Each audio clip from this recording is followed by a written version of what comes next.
नमस्कार, स्वागत आहे तुम्हा सर्वांचं माझ्या चॅनलमध्ये, ज्याचं नाव आहे खुशबू महाराष्ट्राची। तर आज आपण 2 माणसांसाठी वरण भात बनवणार आहोत। त्यासाठी ही वाटी घेतली आहे मी। या वाटीने अर्धी वाटी डाळ घेतली आहे। तर आपण आता ही डाळ शिजायला टाकू। 10 मिनिटं शिजवून घ्यायची। 10 मिनिटात आपली तुरीची डाळ शिजली आहे। मी इथं घोटून घेतली आहे। आता या डाळीला आपण फोडणी देऊ। डाळीला फोडणी देण्यासाठी लागणार आहे इथं मी लसूण घेतला आहे, हळद, लाल तिखट, जिरे, मोहरी, मीठ, सांबर मसाला, कोथिंबीर आणि टोमॅटो। चला आपण आता आपल्या डाळीला फोडणी देऊ। डाळीला फोडणी देण्यासाठी मी इथं तेल गरम करायला ठेवलं होतं। तेल गरम झालं, त्यामध्ये आपण आता जिरे मोहरी टाकून देऊ। त्यानंतर हा वाटलेला लसूण टाकू, बारीक चिरलेला टोमॅटो, थोडीशी कोथिंबीर, हे व्यवस्थित परतून घेऊ आपण।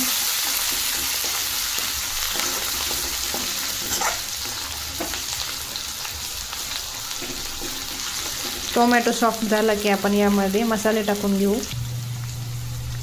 लाल तिखट टाकू,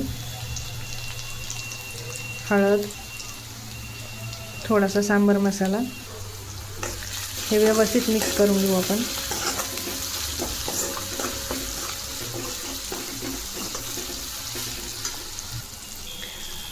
आपले मसाले व्यवस्थित परतून झाले। आता आपण यामध्ये घोटलेली डाळ टाकून घेऊ।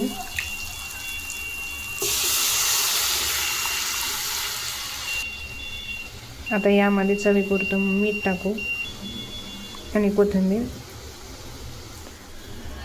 आता आपल्या डाळीला फोडणी देऊन झाली। आता आपण याला एक उकळी येऊ देऊ आणि तयार होते मग आपली डाळ। बघा, आपल्या वरणाला उकळी आली। आता तयार आहे आपलं तुरीच्या डाळीचं वरण। आता आपण भात बनवायला घेऊ।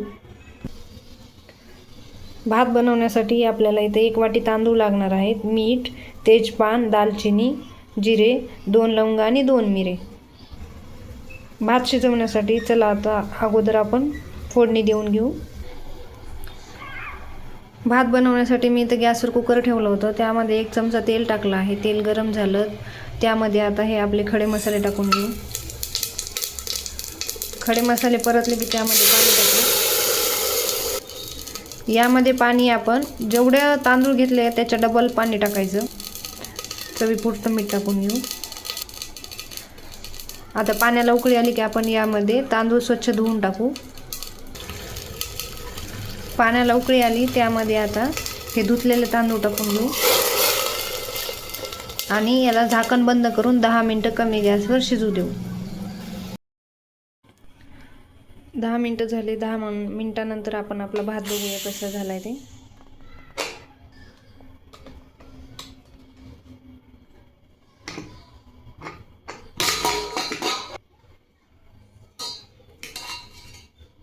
बघा, एकदम छान झाला आहे आपला भात।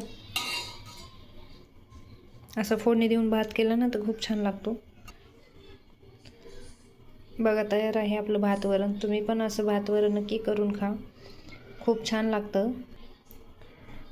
माझी रेसिपी जर तुम्हाला आवडली असेल तर माझ्या चॅनलला सबस्क्राईब करा, लाईक करा आणि माझा व्हिडिओ शेवटपर्यंत पाहिल्याबद्दल धन्यवाद।